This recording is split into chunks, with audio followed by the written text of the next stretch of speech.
Welcome to the show, everyone. I'm JJ Flazanes, your empowerment strategist and producer. Thank you for downloading today's episode. Today, we're going to talk about how to double down on what makes you unique, and of course, why you want to double down on what makes you unique. My guest today is Neetal Mittal, and she is someone I adore in Paso Robles. She is the owner of LXV Wine. I can't wait for you to meet her. And she was instrumental in getting me started with my wine. And you'll hear more about that later in this episode and very soon, because my wine will be ready very, very soon. You're going to be the first to hear about it because I made it for you. So Neeta, before I tell you a little bit more about her, I just want to set the scene for this episode. I went to her tasting room in downtown Paso, and we were in the back, and so there was a door separating us from the tasting room, but there's a little bit background noise, and the microphone situation is a little bit different than it normally is. So I apologize in advance for some of the not so perfect sounds that you're going to hear, but we were out in the wild and we were interviewing sort of in real life. So forgive me for that. And I want to give a shout out to Neeta also for the pioneer that she is in her wine and in her spice blends. So what has happened is that last week we released the episode that we did on Something to Wine About with Doug Sandler, Michael Neely, and I, and everybody else. And I want you to go listen to that also, because that, if you like wine and if you love her by the end of this episode, which I'm sure that you will, and you want to hear the details about her wine and her pairings and her spice blends and everything that goes into that, because you're considering buying wine, please go to Something to Wine About to listen to the LXV episode. It's completely different than today. And as I'll mention on today's show, she's the first crossover artist, so to speak, that I've ever had on Spirit, Purpose, and Energy or Fit to Love. I've never interviewed a winemaker, and I've been interviewing winemakers for years, but she inspired me because there was something about what she was doing and how she was doing it. And so whether you like wine or not, today's episode is to inspire you to double down on what makes you unique. Neetal Mittal is one of the first Indian women to own a winery in the U.S. that was named in the top 10 tasting experiences in America by USA Today. It all started in a small town south of Mumbai, where her mother lives and regularly visits the local spice market to purchase the fragrant herbs and spices that go into their handmade Tandoori Masala. LXV, Neeta's winery in Paso Robles, is a space where she brings the flavors from around the world to their tasting table. They've opened up the restrained jargon of pH and acidity of wine to a more inclusive and experiential conversation of flavors and senses. The ultimate goal is to create a movement that inspires and heightens moments and that transcends the personal, business, and community. Please make sure to visit lxvwine.com. Enjoy today's episode. So for those of you that heard the bio of Neeta, I'm here at LXV in Paso Robles right now, and I'm by myself. And this is the first time that I've ever had anyone do a crossover show. And there was just something about, now, granted, you were the second winery that day, so I did have a little bit of wine, but my intuition knows what it knows. And as we were sitting together, and besides the fact that you're a fellow Pisces, and I love your wine, and I love your style, and I love your essence and everything about the energy around the tasting and your brand, I wanted to know more about your story. And that is one of the reasons why I've invited you on to all the other shows, because there's just something unique and special about you that I have yet to find in anyone else that resonates with me. So welcome to the show, Neeta. Thank you so much for having me on the show. And I feel the same about you as well. When you have done so many interviews, but there was something about the way you asked the questions and the way we had our conversation that I knew this was going to go a little bit beyond just the wine talk. And so here we are, and I'm very, very happy to be here with you. So let's set the stage. Michael and Doug and I did an interview with Neeta. At this point, whenever this airs, I'm sure it was months ago. And the funny story was that we had gone to Tobin James to pick up wine. I'm a member there. Michael's a member there.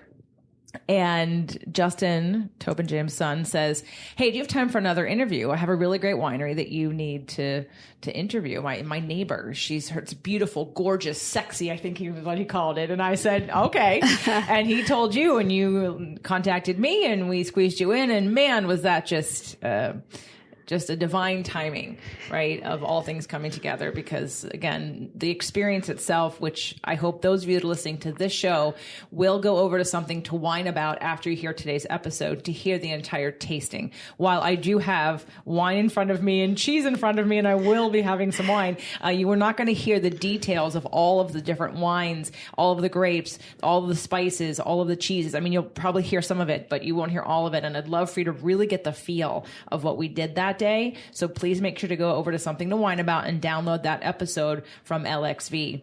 So when we were having that interview, again, I know I was just like, choo, choo, choo. Like I just felt like energetically. And, you know, truth be told, we've had some women winemakers, but not a lot. And I'm sure that's part of it, but it's beyond that. I mean, I'm thinking of Janelle Ducey, right? I mean, I love Janelle and I've even stayed at her house. But again, this takes it to another level, and knowing seeing your brand and your background, that's what I wanted to talk about, like bringing that into your wine. So let's start with your story. I want to go back as far as you're willing to go to give an overview of how we got here. Sure. If I were to go really, really back in time and say what led to this, and not only just the wine, what led to this here in today's time where LXV is not only about the wine, it's about the experience, it's about the community. There's a reason why Justin James reached out. You know, we, and it's just not me. This is Paso. There is sort of a fabric. There is an intimacy in the ecosystem here. And I feel like it all comes somewhere from the fact that I was born and raised in a very small town in India. Now, small town in India means 450,000 people, but that's India for you. But somehow my mother, she's a biotechnologist, brilliant woman, and my father is an engineer. But we came from a household with parents of completely different cultures. My mother is from the heartlands of India. My father is from the south of India. So we grew up with cultures that were so different, although they are Indian, that, you know, in India, every 50 miles, the cuisine changes and the dialect, not the language, but the dialect changes every 50 miles. So we're talking about huge diversity within our household. That added to the fact that my mother is a biotechnologist, somehow the mind was always curious about crossovers. And I know we just talked about crossovers. It was always about bringing this into that and bringing that into this and seeing where it leads. And that's how I was raised. And somehow that I have carried that spirit throughout. I did my engineering from Berkeley, but it was the heart was always to do something outside of the lab.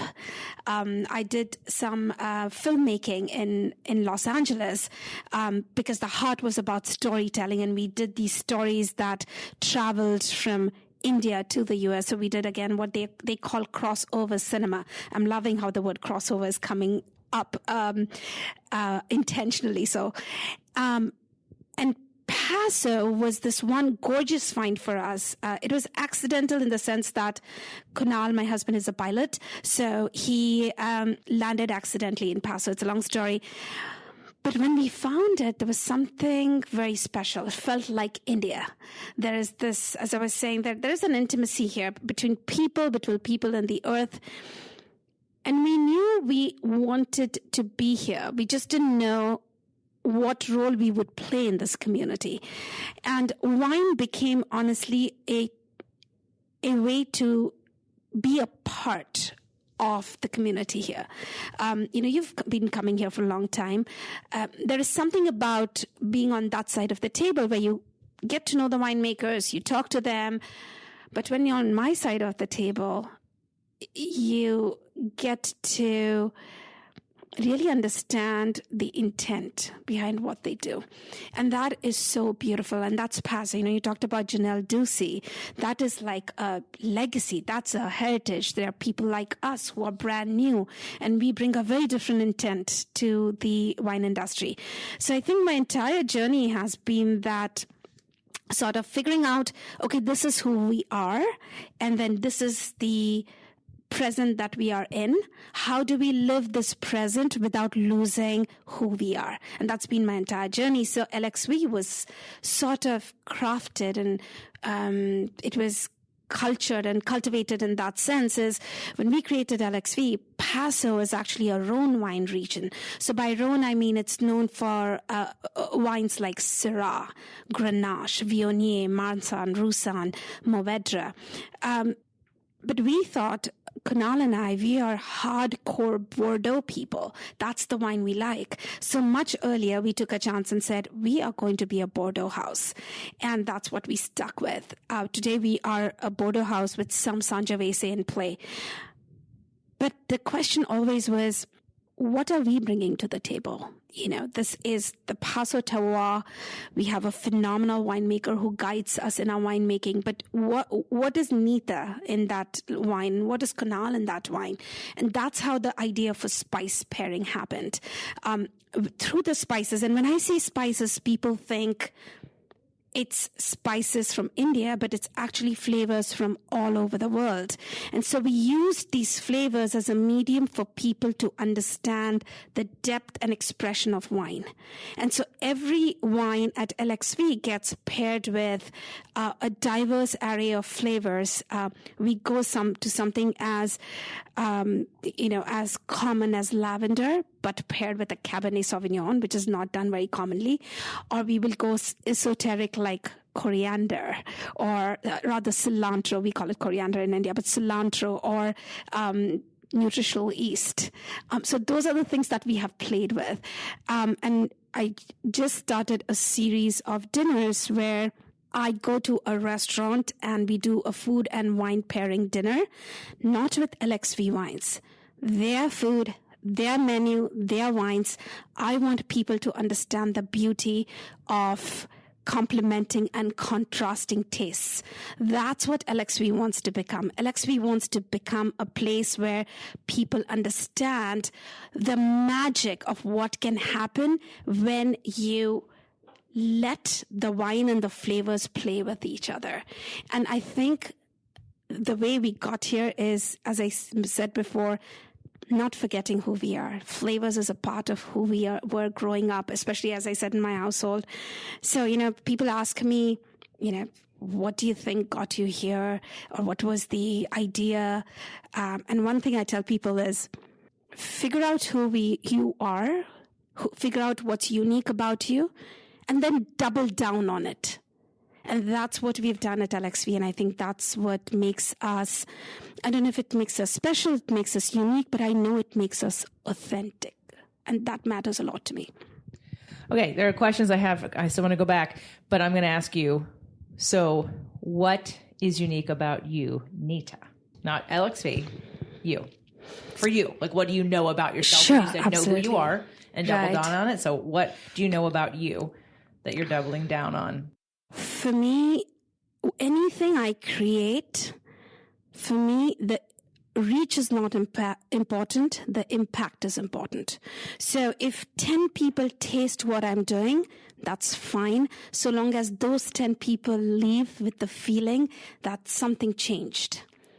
And so I've always been this person. For me, the number of people who taste this, the number of people who talk about this is not important. It's how they taste it and how they talk about it. That's very important to me. That's Neeta. Neeta is all about diving deep into what I do, and then stepping back and simplifying it in a way that I can communicate and translate it to someone so they understand what I'm trying to communicate. Interesting when you said deep, because, that's... Well, you don't know yet, but that's the show. That's the show. In fact, I was just editing a show over the weekend that has already aired by this point, Dr. William Davis's third book, or actually sixth or seventh book. It's called Supergut. And on that episode, I asked several questions he couldn't answer. because I was trying to simplify and oversimplify and connect certain principles that have been tested and studied. And some of the questions that I had in his experience and mine said that we're not sure yet. Like I asked questions we don't have answers for yet, even though I was trying to make it really super simple for sort of the audience. And I'll keep, turning stone after stone after stone after stone. I mean, that is how one of the shows got named Spirit, Purpose, and Energy. The whole thing started as Fit to Love. But when I took my Fridays out and made it a separate show, I wanted to do the dive. And I didn't want to have to, again, to me, sort of like with your wine or with wanting an experience, and I'm sure quality time is your love language too, because it's mine. And again, there's everything shouts and screams from your brand quality time, because you want them to savor. There are 4 different cheeses in front of me with 4 different spice blends. The intricacy of the labels that you have on your bottles, which are gorgeous and beautiful. And I want to talk about that. I want to talk about why you've designed it that way. But in terms of the deep, like it's about that experience, and it's almost like a truth seeking. I have to do your chart later. There has have to be a little bit of Sag in you somewhere. It's about like a little bit of a truth seeking, and like you said, I know the word crossover is used in, let's say, music, crossover artists, so to speak, but that's the first word that came to mind after we had our first interview, that I thought, no, I want to have you on my show too. You'll be the first crossover artist interviewer that comes on the show. But I want to know, and thank you. That was a very well thought out and simplified history of your entire existence. But I'm curious as to, you are in India, and then so why leave India? There is a cultural answer to that, and then there's a personal answer to that. Cultural in the sense that in India, traditionally, if you do engineering, you do your bachelor's in India, and then you come to the US to do your master's. It's been like this for generations. Things are changing a little bit now, but for the most part, that's kind of the path you take, because the higher education is much more elaborate and deep in America. So that's the cultural answer. The personal answer was, I've been a person who's, being born and raised in a small town, but to a very, very open-minded parents. There was always this quest for what else is out there, And then I went from the small town to a slightly larger city called Pune to do my engineering. And that was eye-opening in so many senses.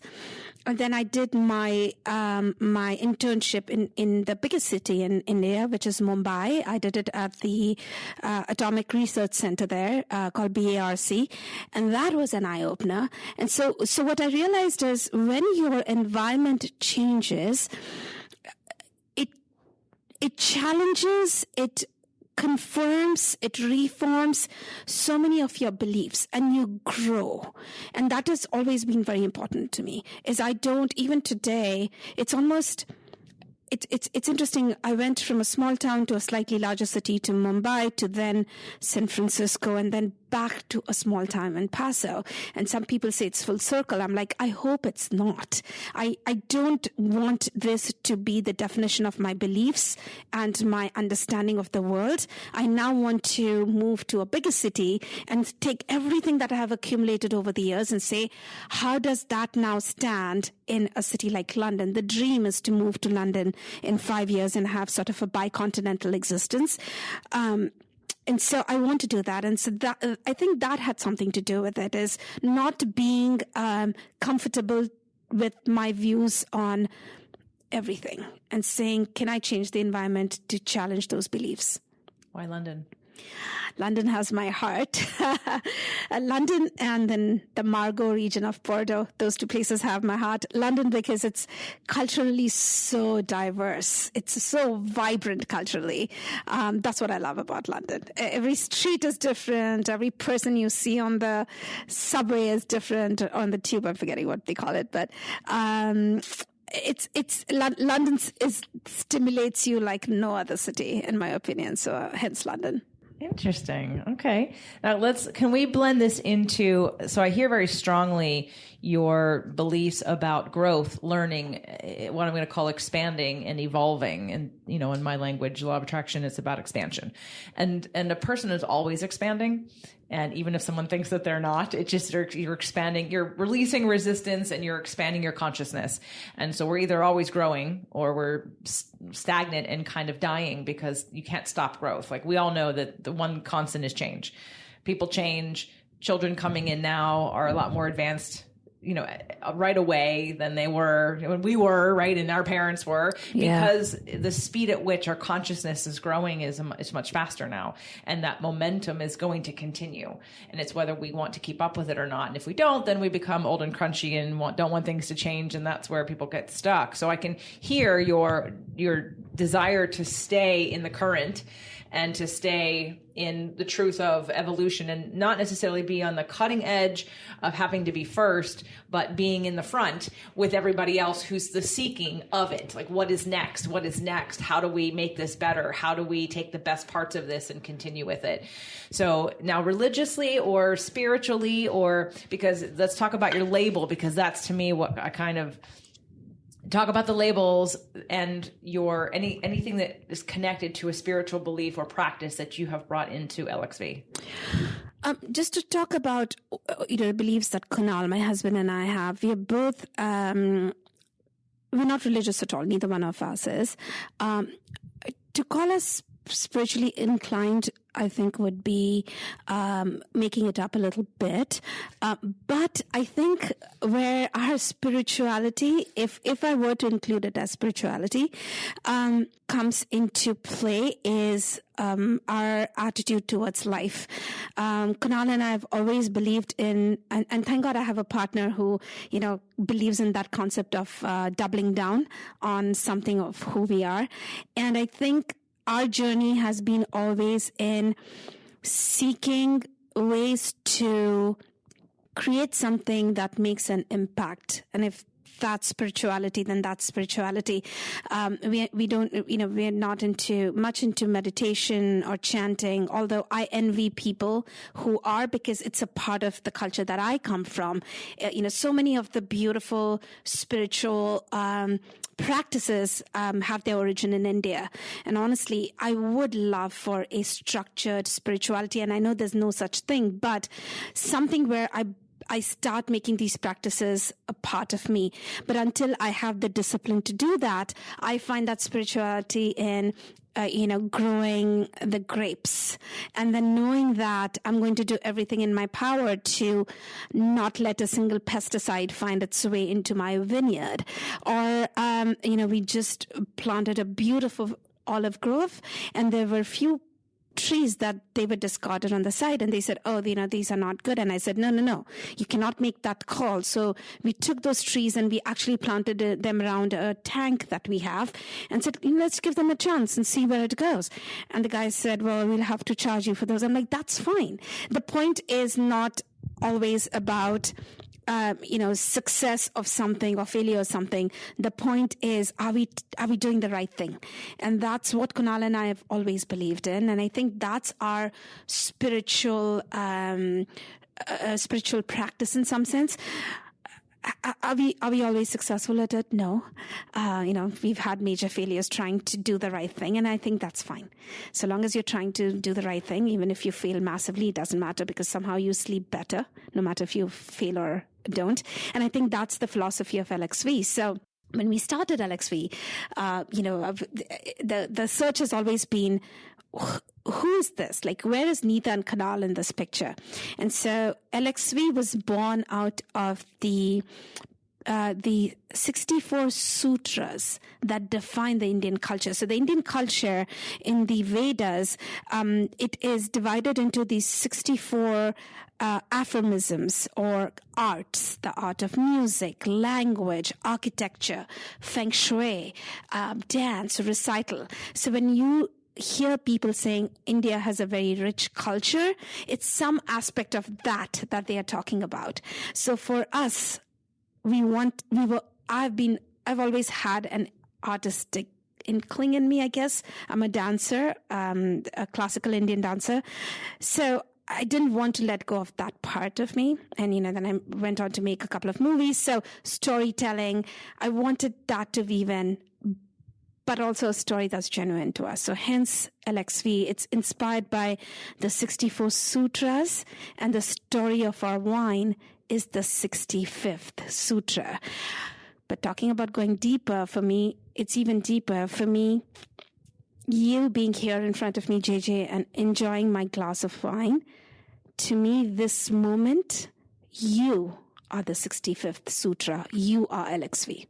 I swear, the minute we started talking, I've wanted to cry this entire time. So I'm just gonna. I want to. Then please do. I've had half a sip of wine. So let's just be clear, everyone, that I love. See, we're not on video. If we're on video, I would cry. I don't know why. Just because I get that way when there's truth. So it was said once in a spiritual gathering, Agape. Those of you who have listened to the show for a while, Reverend Michael Beckwith was on the show, and when Agape was more in before COVID, everybody was going and in person, and those of you who were watching online. Mary Morrissey, who's also been on the show, who was actually giving the sermon one day, and she had said to the group and to the congregation that a little girl had said, somebody was crying and said, well, when your heart is open, tears flow. So from that point on, it was a beautiful way of talking about crying, because I thought, okay, so the heart is open. So I'm extremely heart open, and I don't really have any other, there's not really a reason per se. It's just so the reason I asked you about the spirituality, it doesn't matter. I was raised Orthodox Christian. My mother was Catholic, and her whole family is Catholic. I love the ritual of the older religions. Am I religious? No. Will I ever return to the church in that way? Absolutely not.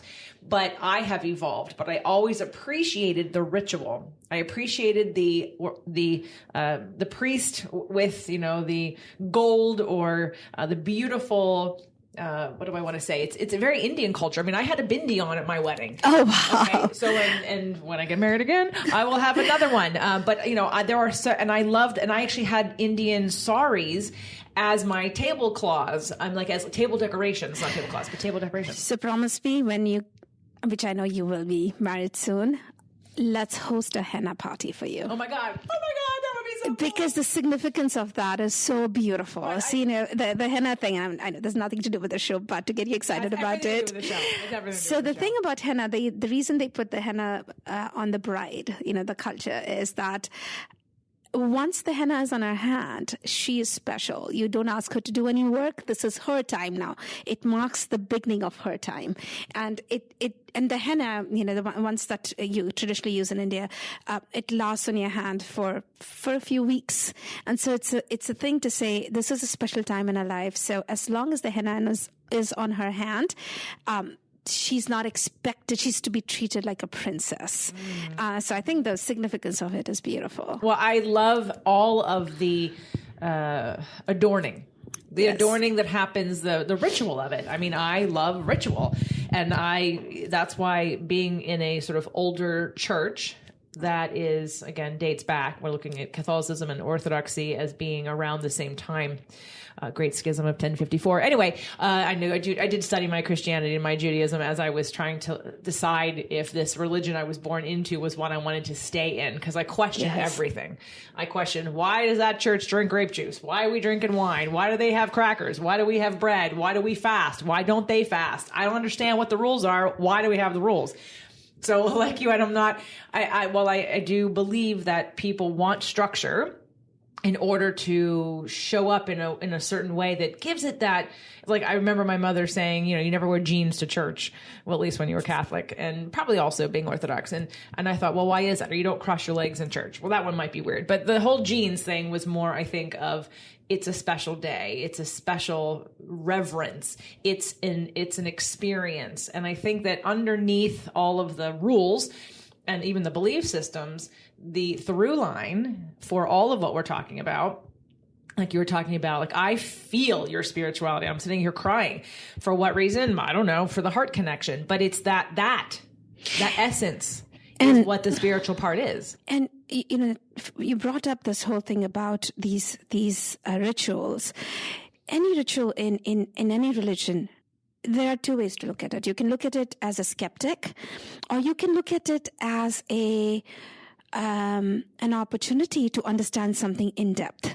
And I think a lot of us, being very modernistic in our views, lose that opportunity to say, what could be a deeper meaning in this? You talked about wearing a bindi.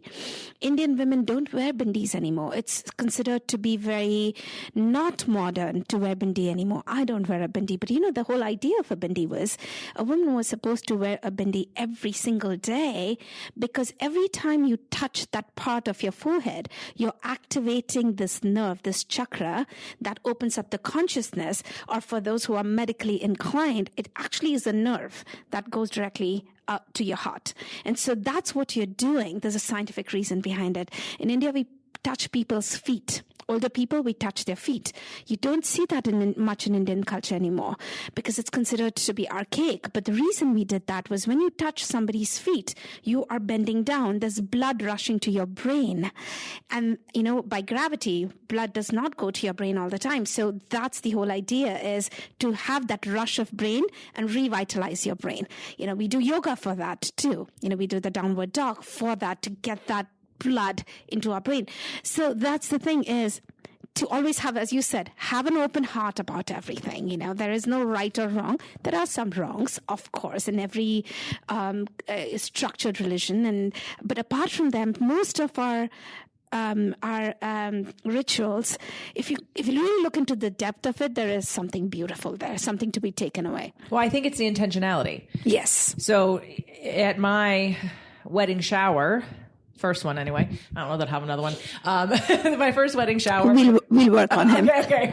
The wedding shower that I've already had years ago, we did a foot bath. I had my feet cleaned, and I had the rose petals and so that was provided for me, and the bindis, we wore them. I wore them all the time at that event, at the day before the wedding, the day after the wedding. I mean, and it was more of the adorning, and again, it was looking at, and even going back to look at religions and look at my own religion and things that I don't necessarily agree with or think again could be archaic.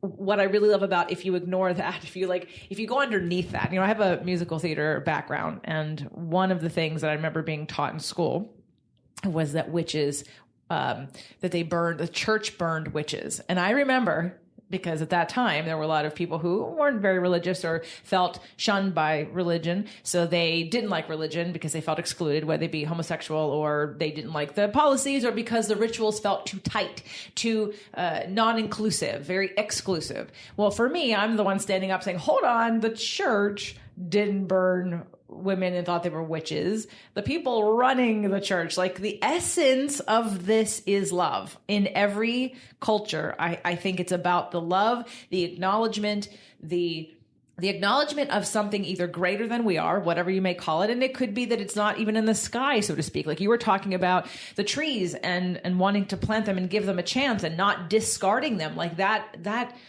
reverence for the earth, for something living, for giving it another chance, for that, reincarnation, if you will, of life, that giving it a second chance to kind of reconnect with all that is. So whether it could be, we're talking about Mother Earth and Gaia. Okay, that's a religion in itself, to say I am going to always remain connected to that which I know is our center of power that we're standing on every day. Or it could be the sun, and looking at how I explain law of attraction, or my views of sort of non-physical energy, is that imagine that God is the sun, or that whoever, right, is the sun, and we're the sunbeams. We're still a part of that big mass in the center of the sky. We're just physically focused here in these bodies at this time, but we're always connected. And the majority of us actually isn't even on Earth or wherever you are. It's literally non-physical energy. And so to understand that power and connection, regardless of what you call it, regardless of what it looks like, regardless of, right? It's that energetic underlying. And that's why this episode is happening, because I felt that, people can love their wine and they can love their terroir and they can talk about all the different aspects, but there was something different about your connection to all of it than anyone else has had. And that was what was attractive to me. And that was what spoke to me on a much deeper level. And that was what had led me to beg you to have a conversation with me the next day about a future partnership in something. So because again, I have been allowing life to unfold and saying, this would be something this is something that I want to do, and let me have divine timing show me the way, and sort of surrender to the process. And like you said about your experience with your wine, you want people, it's how they talk about it. It's how they experience it. It's being present.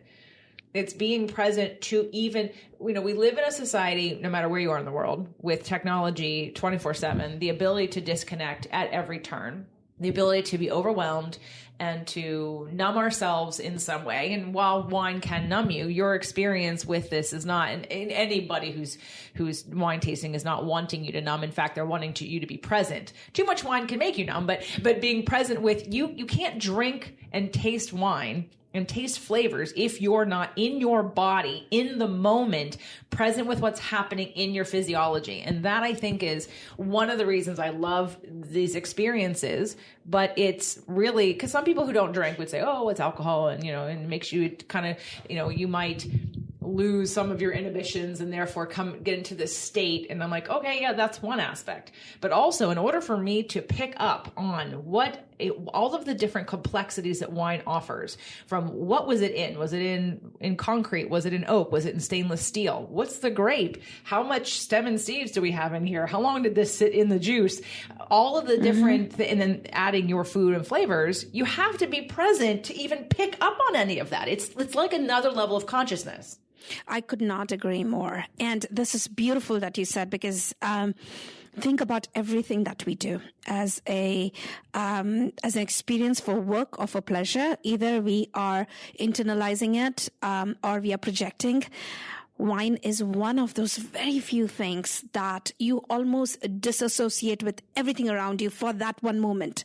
Because what you are doing when you're tasting wine is you're trying to, for the lack of better words, evaluate what that wine is doing to you in that moment.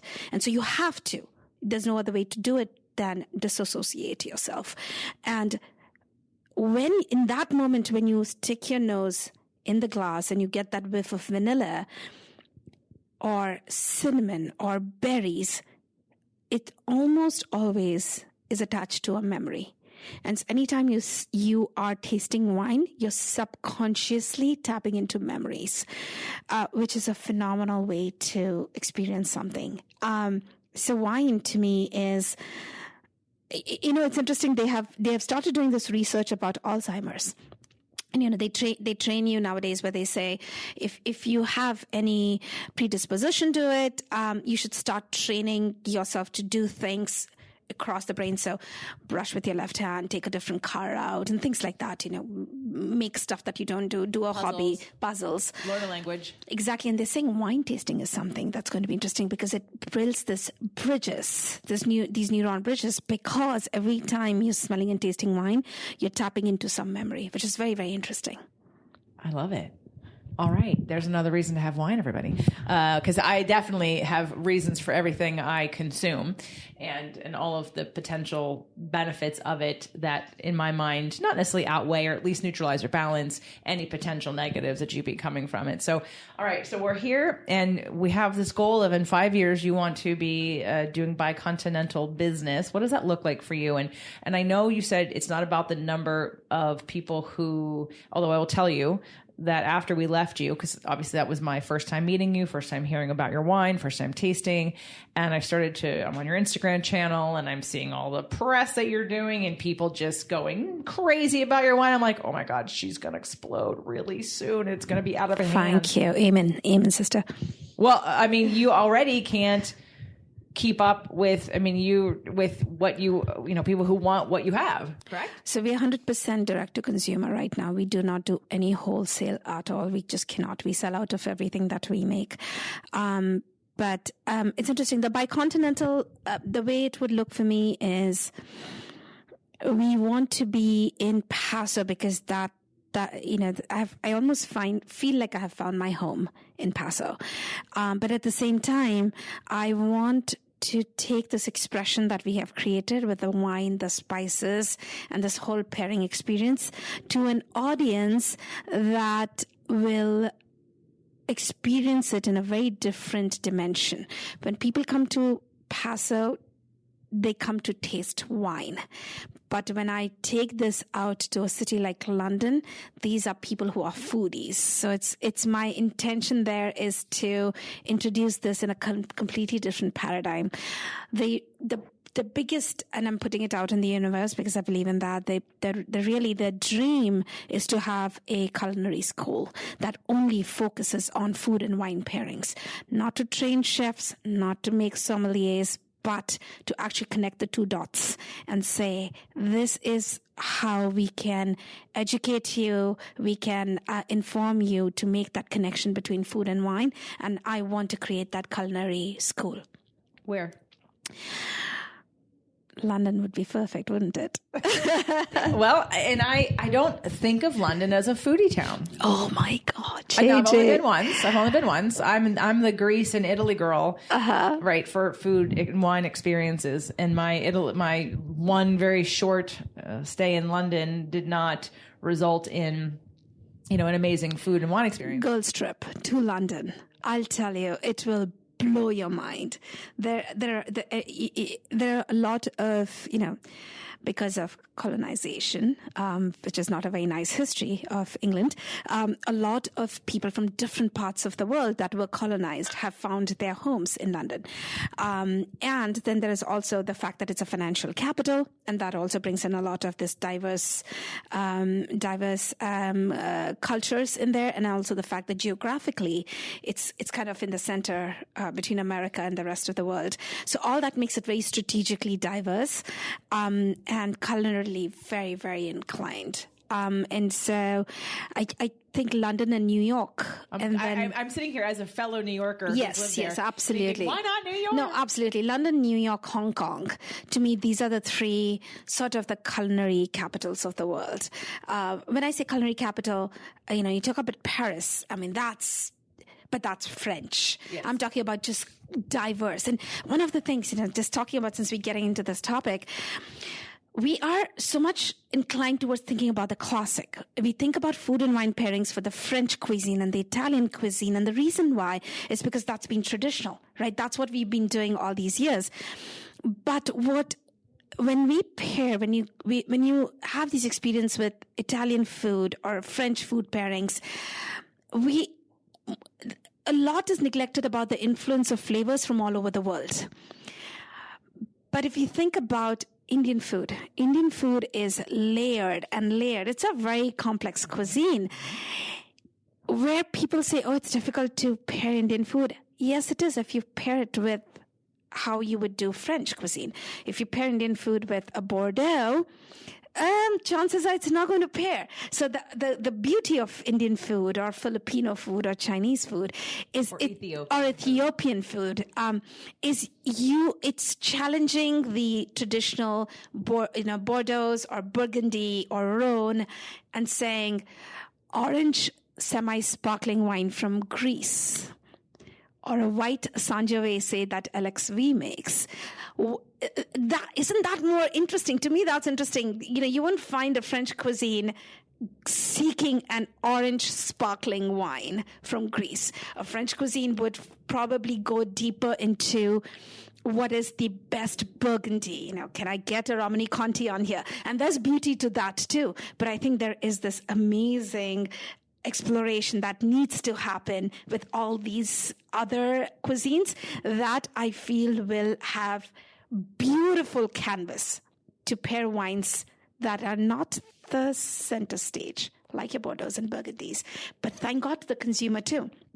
Now the consumer also is experiencing these wines from all over the world, from Ukraine, from Croatia, and these wines will sing with all these other, what we call ethnic foods, for lack of better words. And that's because there is a lot of complexity and layering in these cuisines.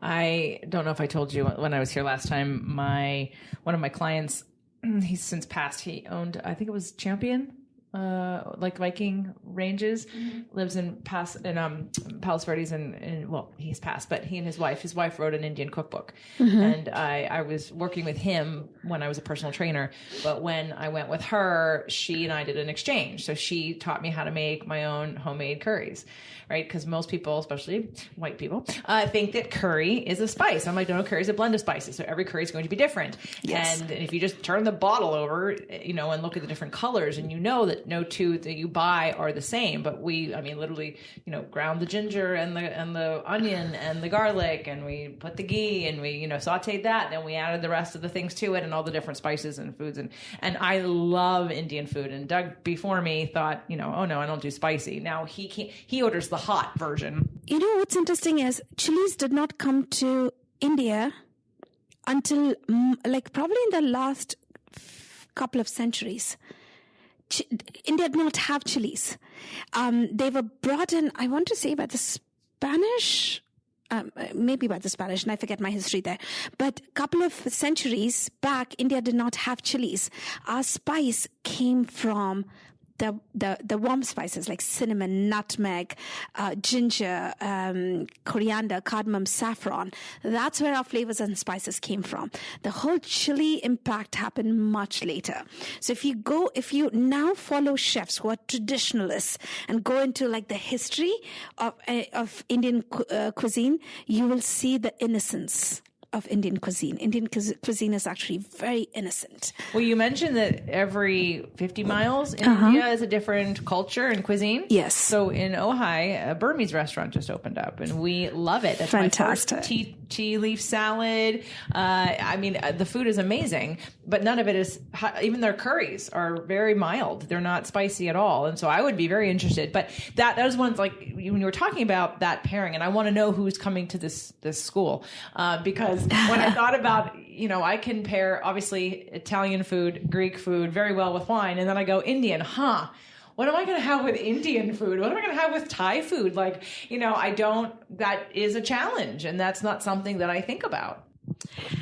And what we would love to do with this school is try to do it in a way that it's not, the idea is not to make it simple. What's the point in that? You can Google for that. The idea is to inspire and say, on a broad spectrum, and this is really generalizing it, we divide our pairings when we work on them here into matching, complementing, contrasting, and dynamic. And the names suggest what they mean. Matching is very matching. Complementing is, not necessarily exactly the same, but coconut and lime. That's a very complementing flavor. Then we have contrasting, and then we go into dynamic pairings where we kind of tap into a little bit of all three of the first. Would these be all dynamic? Well, the way these start off is the intent is to focus on one. So either we focus on a matching, focus on a complementing, focus on a contrasting, and then bring in a little bit of the rest to round it up.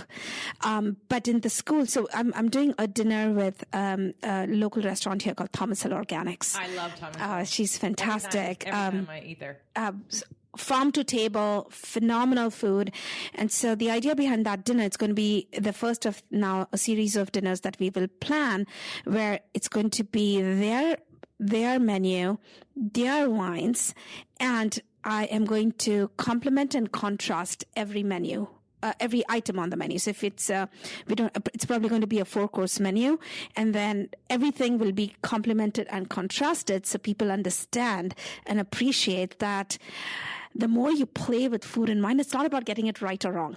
The idea is, does it open up something that you didn't experience before? And it could be something so turning off, and then that's fine too. The idea is to not getting it right. The idea is, do you leave with, whoa, that was interesting. That's the fun part of it. So here's the connection, and here's the next connection I'm going to make. So for those of you, and I don't obviously this episode has been published for a long time. Jill Bolte Taylor's Whole Brain Living. We talk about the 4 quadrants of the brain. And even I can take that back into a personal training situation where we're looking at maximizing muscle. And of course, you have to create new neural pathways to activate muscle fibers that you don't normally use, which means you're turning things on that are dormant in your body. Let's go to Jill's brain. We are trying to activate and program our neural pathways into parts of our brain we're not currently using, which open us up to different experiences, manifesting different situations, and to a whole new experience of life. What you're talking about with wine is the same. It's just a way to do it more chemically, if you will, chemically with food, biochemically, and I don't mean wine chemically, I just mean flavor, right? And the fact that it's actually something you're ingesting, but that same experience. And I think that's the through line of all of this, right? When I first started, I did an event in 2019 called a manifestation boot camp, and I did it again last year in 2021. And when I was teaching, because the brain's very complex, people study the brain their entire lives, but yet I was trying to make it simple about what I was doing with people and talking about how to explain creating new neural pathways. And I realized as I got up to teach it that it's literally the same way as I was taught for the physical body, that when you're rehabbing a muscle or trying to help balance out musculature in a joint, or again, build muscle, whatever it may be, we're full of so many cells and fibers that most of it doesn't get used. Mm-hmm. And in order to activate some of these, I had a client once, and this is really pulling in from all, again, I'm going, because I feel like we're in a center, and how we talk about what that center is can be done through exercise, through dance, through food, through wine, through meditation, right? It all comes back to this center that I'm feeling and I'm only articulating now. But I had a client who she was in her 50s or 60s or 70s. She didn't walk very well. She wanted to lose weight. She was a mess structurally. And I was like, well, first we have to fix you before we can make you work harder, or you'll just keep breaking down. And I put her on the floor for a couple of sessions. And again, exercises that other trainers at the time would have been like, well, that's not functional. That doesn't help you do anything. And I thought, no, you are short-sighted. So I have her do these exercises. It's been 2 weeks. I come in, she's walking better. And I said to her, hi, Lee, how are you doing? And she said, I'm walking better. And I said, I see that. And she goes, how is that possible? Did I build muscle in 2 weeks? I said, no, we turned it on. We turned it on by doing something different, that the brain had to connect the brain to the body in order to activate muscles that now get to support you in life. You're talking about activating parts of our brain and our human experience that create a bigger awareness, a greater consciousness, an enjoyment, a pleasure, a satisfaction, a presence. Right? That's the centerpiece that I'm only in process articulating right now, that I felt when I talked to you, that this really connected in a new way, which made you the right person for me to talk to about these other things, because I thought this is deeper, and this is a depth I've yet to experience with wine. I mean, I might, and I get it, although I'm not seeking it. And when I come into a tasting room or I'm talking to a winemaker, while I can hear the love of the earth, like I'm thinking about Kevin over at Halter Ranch, he was the first winemaker who had his hands in the dirt, right? Everybody else we talk to is a manager and owner, but they're not actually growing. He has dirt under his fingernails every time you see him, because he's literally with the soil. There's this energy about being with the earth and about this process, again, like farm to table.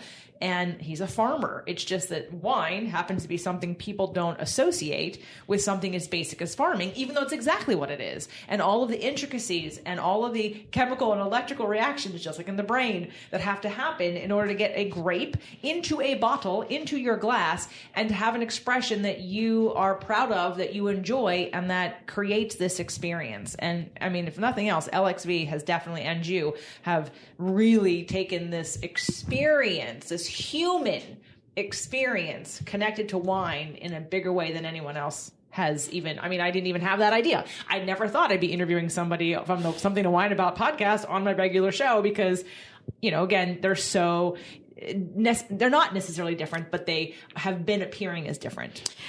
And I think I wish winemakers, a lot of us tend to forget that the purpose why people come to have a glass of wine or taste wine, a lot takes on a little bit of a commercial role, and rightfully so. It is a business. But if you let a winemaker take the commerce out of it and let them just allow them for one day to have their expression of how they would want somebody to experience, exactly how you said, Kevin would pull you by the arm, make you sit in the dirt, touch that trunk of tree, taste that leaf. I'm not saying the grape, taste that leaf, look at the grape and make you taste. Now, of course, it's not practical, but what I'm trying to say is every winemaker's heart is there. And of course, commerce gets into the way. And sometimes you have to trust your customers and say, they'll be okay sitting on that dirty floor, touching that. They're going to be fine. Now, I'm just saying that. I know it sounds esoteric, but no, not for me. Like the spices. When we introduced the idea of spices, people thought we were crazy. Winemakers or your customers? Industry in general. Okay. Industry. Because this is a very traditional industry. You do certain things a certain way, and the most you can kind of have a breakthrough is a wine label or the decor. Everything else remains the same. And so when we did spices, there were so many naysayers. There are still so many naysayers. But the idea for me is not, again, as I was telling you earlier, the idea is not to convert people and their beliefs. The idea is whoever comes, so long as they leave with a mindset that something's changed. The mantra at LXV is, we want to elevate your moment. That's the mantra at LXV. And I tell that to my team. We are the highest rated winery in all of Paso in the small tasting room in downtown. And the reason for that is the team knows the one thing that matters to Neeta and Kunal is that they leave with an elevated sense. That's very, very important. And after that, everything falls into place. How you present, how you talk, what you put on in that glass and what you put on those spices.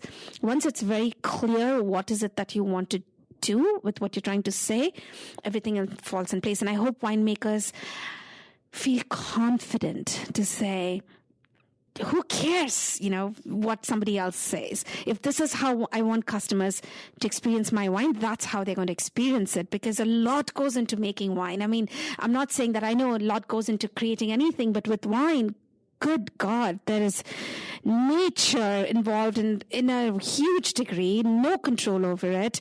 And then there is your personal expression that you want to do to the wine. Then there is the commerce part of it. There's so much involved. There are 1,000 decisions. Every single decision can just lead the wine a little bit in a different path. And so at the end of all this, when you've trusted yourself so much to take those 1,000 decisions, and you might think 1,000 is kind of a word that I'm using for effect. It's not. There are literally thousands of decisions that go into making a glass of wine. If you've trusted yourself in so many ways to make that glass of wine, trust yourself in one more way and say, this is how I want the customer to experience it. And I'll tell you, it will work. You have to be authentic and double down on it. I totally believe in that. All right. So in acknowledging that I could talk to you for 4 more hours and have never stop with questions, I want to ask you 2 more questions. One's going to go back and one's going to go forward. So let me put the questions out there and you can decide which direction we go first. What we did not get to was when wine came into the picture for you. Okay. So because we went from school to filmmaking in LA. And I know that's probably where we came to Paso. So you're passionate about and I hear the through line in your life also about the human experience and the present and the storytelling and the heart connection and the presence connection. So I'm guessing that is what the storytelling and the film industry was about. But I want to know that moment. Let's just start there. Where did the wine come into play? It's actually, it's corny because it's about romance. I met Kunal in Berkeley. I was studying in Berkeley. He was in San Francisco. And so Napa became like his thing to impress me. So we started making a lot of trips to Napa. as a couple now, you have to understand, I grew up in India, so we did not grow up with wine. My first experience with wine ever was on a flight as a student from Mumbai to San Francisco. And the option was, would you like to have a white wine or a red wine? And of course, I don't remember what I said, but whatever I had, I definitely was like, why do people even care drinking this thing? So Peju, if you've heard of the winery Peju, and I should someday write a letter to them and say thank you. Peju was the very first winery we experienced together, and Peju was the very first wine club we joined as a couple. It's a beautiful, quaint, eclectic, amazing winery out of Napa, very successful. And something happened there with Peju, and then over the years, wine became a part of our story, of our repertoire. Everywhere we went, it was always about wine. We've traveled all over the world. And one thing I realized, JJ, is no matter where in the world you go, there is something about that culture, people, language, food, tradition that comes alive on the dining table. It's just when you are on somebody's dining table, you get a slice of that culture. No matter how much sightseeing you do, no matter how many, heritage sites you visit, something about breaking bread with somebody and how they present. And it talks so much about their culture and their language and their food and wine. Almost everywhere we went, wine was a part of that dining table. And I always wanted to be a part of that. And I think that's where that desire was to, how do I make this a part of my living and not a part of my vacation? And when we found Paso, the idea was, it's going to be a vacation place. We come once a month. But little by little, I started becoming ingrained into Paso. And I saw that I wanted to be a part of this wine community, not with the desire to make wine. That was never on the horizon. But this desire that I had to explore flavors and culture and tradition, I saw that happening through wine. You've been coming to Paso since 2000 and I want to say 6.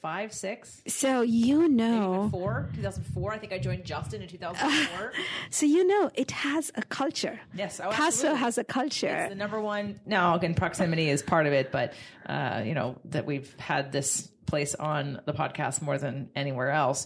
Again, it is proximity, but Santa Barbara's closer. I could go to Santa Barbara. Temecula's closer. I could go to Temecula, but no, I keep coming here because I know no matter where I go in the world, if I see Paso on the menu, I feel like home. Like I just know that the flavors up here and the way that wine is grown, I prefer it for the jammy, fruit forward expression that I think everybody here enjoys about wine. That we actually don't miss the grapes and it's not Napa. I would say, and I'm sure you would agree to some degree. We get a lot of wood and sometimes it's a little bit over. It's too much, and it's not. It takes me out of the experience of the wine and of the grapes because I'm tasting. And I love my French oak. Don't you get me wrong? I love my French oak, but I don't want that to be 60% of what I taste. Right. Yeah. And so that honestly, if there was a moment that changed everything for us, I think it was probably finding Paso. And Paso just kind of, it just was in me. And I wanted to be a part of it. And if making wine was a way to do it, then I was like, okay, let's make wine. So honestly, it started as a cheat to get our way into the cool people's circle. Which I'm still trying to get into because I don't live here. But okay, so what year did you start LXV? 2010 was our first vintage. So just 2 days ago, we celebrated what we call our 10+2 because of COVID. We couldn't celebrate our 10th anniversary. So we celebrated our 10+2. So 2010 was the first vintage for LXV. Happy anniversary. Thank you. All right. So the second question I had and that's more about moving forward. So you mentioned about, again, the industry. So maybe that's the other connection that we have, and I definitely am doing your chart when we're done, is that I'm a rule breaker and I'm a pioneer. And I don't mean, I'm not looking for rules if I agree with a rule, I'm cool to obey by the rule. But if there is something that I'm just expected to obey for some arbitrary reason that I don't agree with, I'm not going to. And I don't often look to see what other people are doing to decide what I want to do. To me, I feel my intuition has always guided me to say, well, this feels natural or right, and I don't really care if nobody else is doing it. In fact, now I've learned that that's great because I'll be a pioneer to do it before anybody else gets to it. And because I've been the black sheep of my family, of my industry. I mean, I was a personal trainer talking about emotions and why, yes, you're going to exercise and you're going to go on, you're going to change the way you eat. And then you're going to feel bad, and then you're going to have an emotional trigger, and then you're going to overeat because emotional eating is how you process or numb your emotions. So I'm saying we can do all this external work, but it's the internal work that's going to make the difference of whether it sticks or it doesn't. Mm-hmm. Like real change comes from what happens inside, not the things you do on the outside. And so, again, I've always been the weird person. I mean, I was 20 years old talking about joint integrity. I mean, everyone wanted to work on losing weight. And I'm like, yes, and we can exercise you in a way that also preserves your joints. So when in 20 years from now, you're not going to have knee pain or back pain or shoulder pain or neck pain.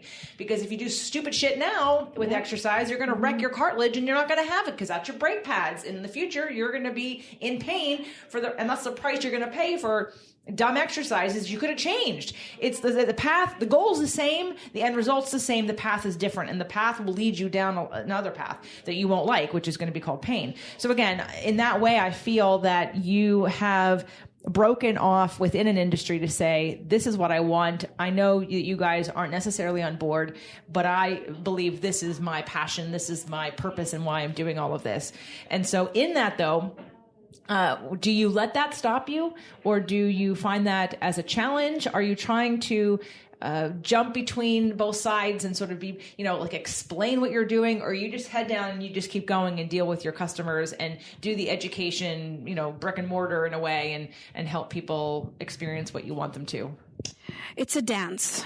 There are times when I'm very headstrong and I'm like, this is how I feel very, very strongly about, and then I'll go down that path. And then sometimes I have to acknowledge that as much as I want to be, I want to do this my way in a way that I understand wine. There's a reason why I'm doing this. This is how I understand wine. I have to understand that I have to bring people on board with this idea. So sometimes you step back a little bit, not to restrain yourself, but to bring people along. So I think it's always a dance of balance, and that's what wine is about anyway. But even what we do here, it's very, very balanced. So it's funny. We did a dinner, the anniversary dinner. It was a dinner that we called the Silk Road, and it was an homage to every country along the Silk Road. And so we started in China. So we went from China to northern parts of India, Arabia, Greece, across the Mediterranean to Italy. And every course was inspired by that. It was a brilliant dinner. And we finished with, we called, and every course was named beautifully, the Oriental Song and the Love for Krishna and the Venetian Waltz. And then the last course, we called it the Socrates Cup, which was an homage to Greece. And, he died of hemlock poisoning. At least that's the lore. And I wouldn't give up on using hemlock. And I'm like telling the chef, let's figure it out. There's got to be a way. She's like, not if we want to, I'm like, maybe the leaves and this and that. And, but the reason I'm giving that is at some point I had to step back and say, okay, they will get the idea without the hemlock. It's okay. And so what we did was we researched what else tastes like hemlock for people who live to tell the tale. And it actually tastes like carrots. Wild carrots. And so we included that into the dish that we call Socrates Cup, and it was actually a baklava that we did with carrots? with desiccated carrots and pistachios. It was brilliant. And for the cup, you have any left?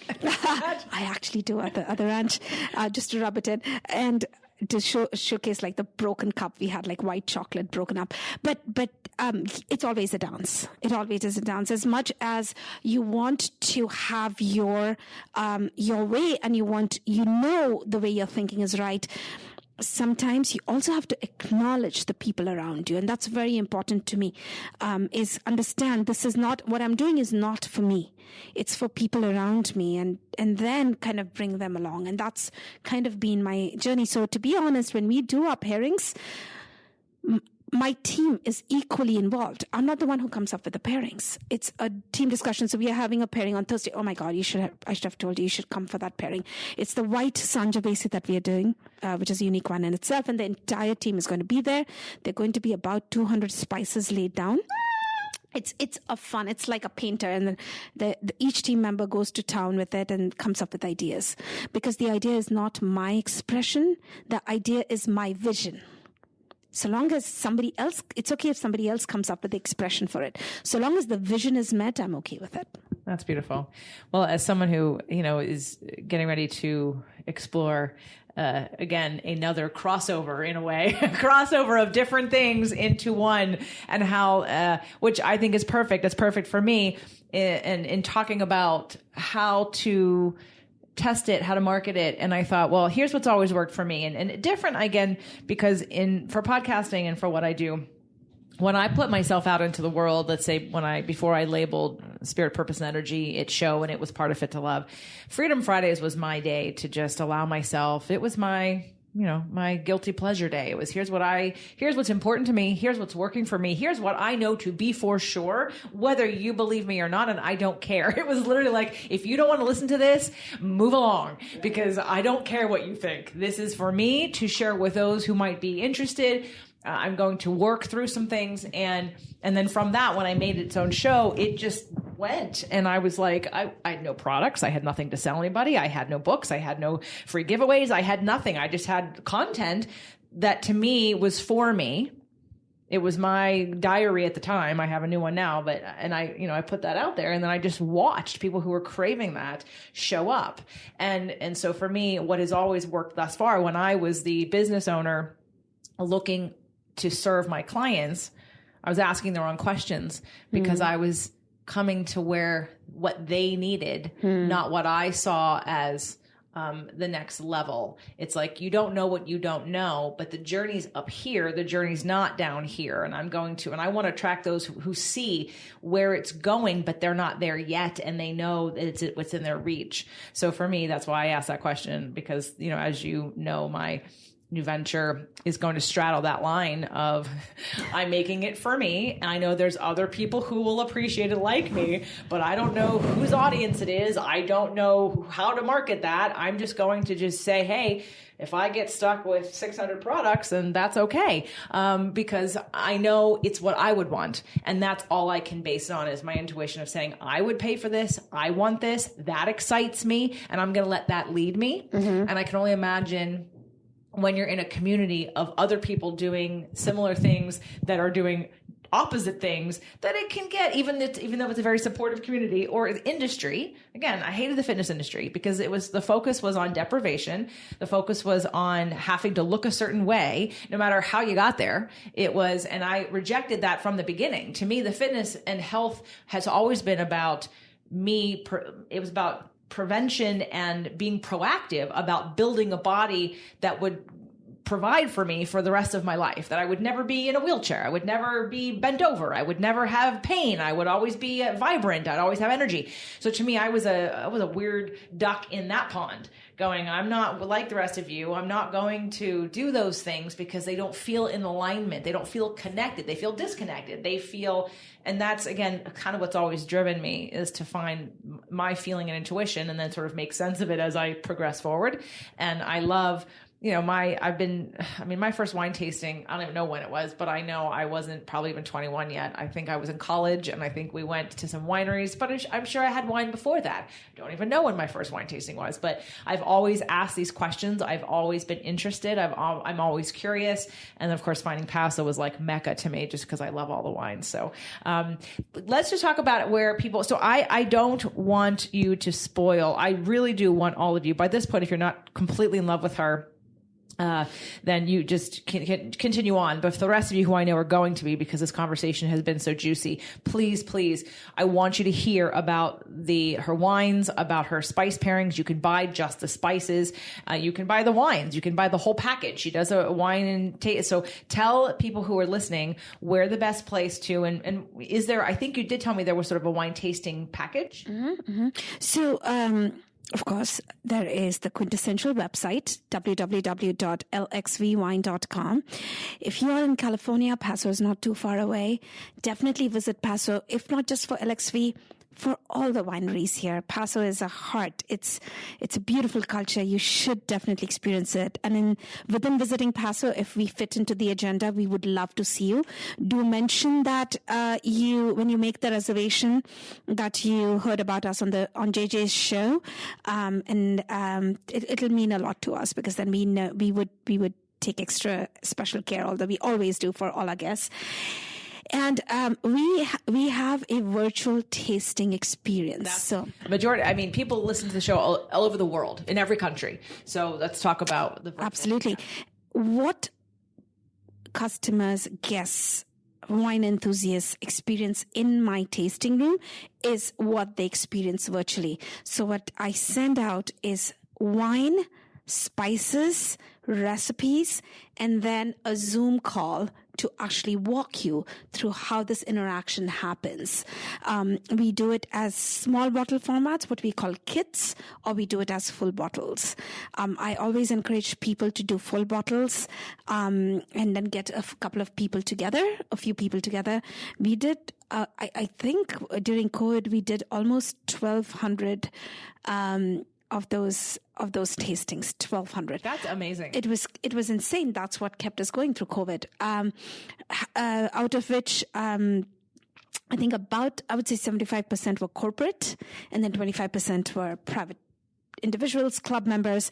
So I would say connect with us one way or the other. If it's nothing, just send me a text, send me an email if you have a question. The idea is to connect. And if through that connection, if it's something to do with what we're doing, if it's just words, or if it's a spice, or if it's the kit, or if it's the full bottles, it's your visit. If you're joining the club, doesn't matter what the connection, how it looks. I would invite you at least connect with us. Give us the opportunity to understand what you want to say and do, and then maybe we'll figure out what we do together. And if nothing, if it's just a hi and hello, that's good. That's good too.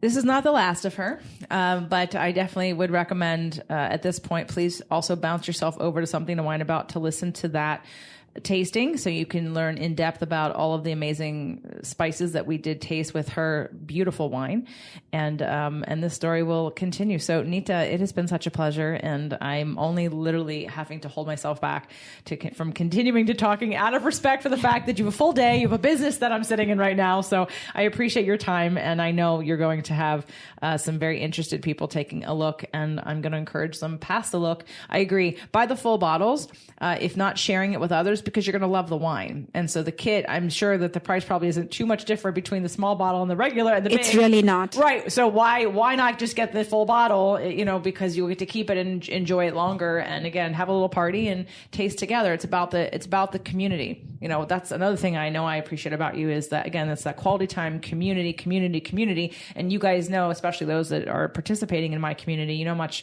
we connect and how much I love you. So I just want to give you another reason to commune around something amazing, wonderful, and that the experience will elevate you. You're going to elevate your moment with LXV Wine. Thank you, Neeta. Thank you so much, AJ, for doing this. I really appreciate it.